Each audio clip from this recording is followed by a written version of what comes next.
My history begins back in Bloomsburg, Pennsylvania in the early 50s. My father was a professor, so we did a lot of moving.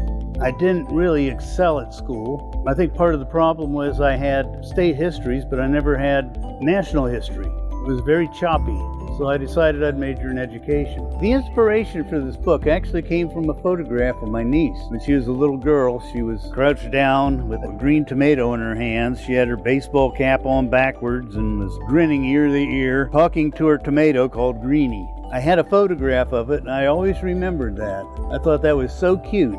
And I thought that would be a great story. The content of the book was basically my attempt at trying to get parents or an adult involved with the child in a learning process.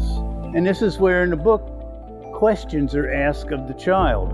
As far as I'm concerned, the best gift you can give a child is your time.